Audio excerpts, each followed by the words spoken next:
Hey guys, welcome back to Business and Chill. My name is Jack Ryan, and what we're going to go into today are the 5 uncommon yet practical steps that you can take today to increase cold sales.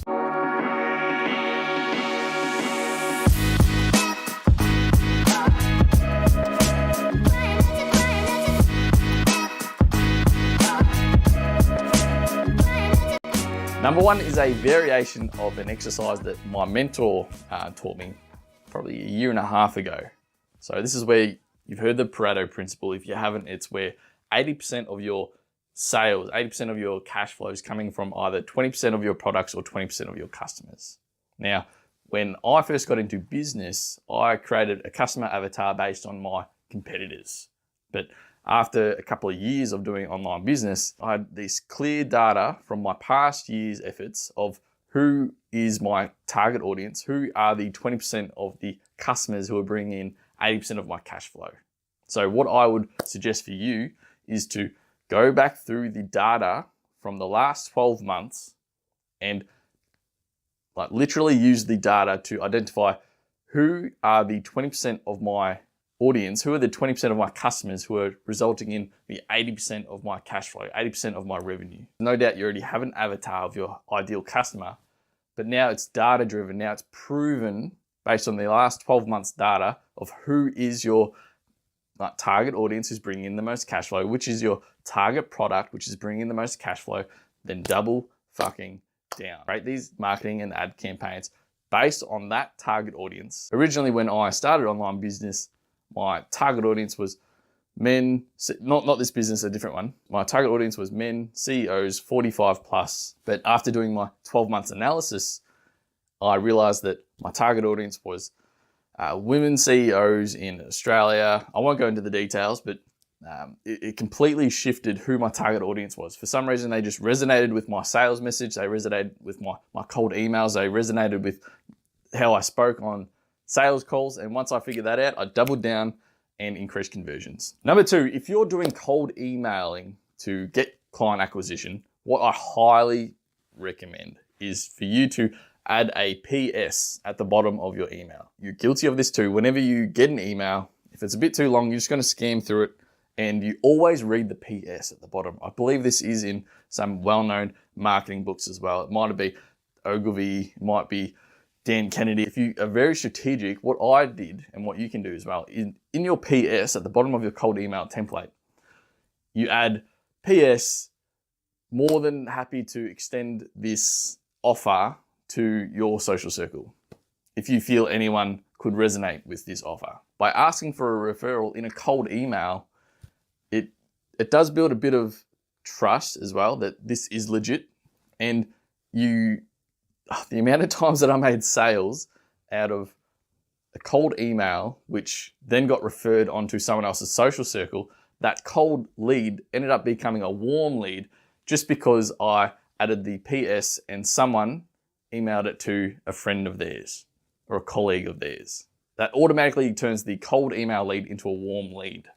Add the PS and more than welcome, more than happy to extend this offer out to your social circle. You'd be surprised how often they do. Number 3, blows my mind that people aren't doing this, and it's you having videos of yourself up on your website, up on your landing page or your target audience in video testimonials. People don't want to read anymore. Their attention span is cut down to 30-second increments, 3-minute increments. One of my biggest challenges for this YouTube channel is to bring the content down from 15, 20-minute videos down to more bite-sized pieces. Otherwise, your attention span is your attention span's fucked. So is your target audience. Once they see text, they skim through, unless you're a dynamite copywriter, which a lot of people think they are, but they actually aren't. Highly recommend you putting videos up of you on your website, explaining the service, explaining the company, having a professional backdrop, having really nice clothing. It sparks authority, unconsciously in your target audience's eyes. Authority, trust. There's always really cheap services that you can buy off Fiverr.com. So if you need a client testimonial video and you need to incentivize them, say, look, if you give us a video testimonial, we'll give you a animated video logo of your company. It costs like $5 off Fiverr.com.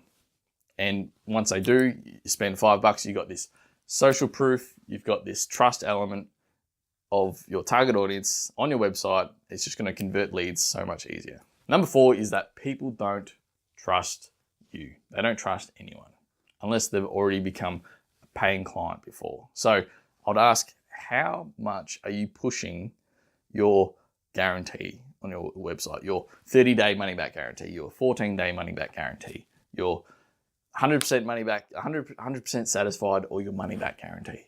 If you aren't pushing this extremely hard, you're just losing money. That's all I want when I buy something, is that, look, if it's not going to work, if I'm going to invest my money into someone who I don't know, do I have an opportunity to be safe, protect the downside, get my money back? Really hammer your guarantee. And once you put in a video of you speaking about your guarantee, those sales triggers on the video itself, you either approve this service or we give you your money back. You win no matter what. Do you have this on your website? Do you have this on your landing page? Again, you're just losing sales without having them. Number 5, are you running retargeting ads for people who click on an ad and land on your website, land on your landing page? If you don't know how to do this, highly recommend you go to YouTube, go to Google, just type in how to set up Facebook retargeting ads, how to set up Google AdWords retargeting ads. You don't realize how much money you're leaving out on the table, because it's easier to sell someone who is familiar with you. I think it used to be 7 points of contact before someone is comfortable to buy from you. I think that's actually ballooned out to 20 or 30 plus. The more familiar your customers or your potential customers are with you and your services, the more inclined they're going to be to trust you, buy from you. By running retargeting ads, you decrease the expenditure in which it takes to get your first client acquisition. And these ads convert a ton higher than normal ads. And a bonus, number 6, is for those who are running a service or they need to split their invoices into different payments. What I recommend is to not go 50-50 split, is to go either they pay full upfront, the cost of the project, look, they have the money, full payment upfront, or a 70-30 split. 70% down payment upfront, 30% due after 30 days. What you'll find is that you protect your ability to have cash flow coming in, and you leave the 50-50 payment split as a last resort to land the client. This way you are almost guaranteed to get a full payment upfront from your potential customer, potential client. If they do opt in for the 70-30, you decrease the risk associated with having cash flow, getting the full payment of the project in the end. By having this 50-50 payment split as a last resort, it's almost as though you're able to identify straight away who's going to be the most annoying customers that you're going to have to deal with. And it almost puts up a red flag if they are really angry and really adamant that you're not doing a 50-50 split. It's a red flag. You're a potentially difficult customer. And now you get the option of really diving deep into whether it's worth working with this person or not. And it could be a really great test of whether your landing pages and your website is actually really influential. Like by adding these guarantee elements, by adding these customer videos, by adding these videos of yourself, by adding, oh my God, please add every client logo that you have on your website. It baffles me that people only have like 3 or 4 past client logos on their websites. People want social proof. They want to sell. They want to be sold into a service that looks valuable. The more logos that you have, the more valuable you're potentially going to be. And obviously there are exceptions. Thanks for watching this video today. Looking forward to bringing you more content that's going to help you increase your sales in your business, or increase the ability to influence others, or the ability to influence your own self. You, the marketer, you, the business owner. Anything that we can do to improve your quality of life or increase your ability to make sales, I'm 100% up for it. So appreciate it. Like and subscribe if you got any value out of this. Otherwise, stay tuned. I'll talk to you soon.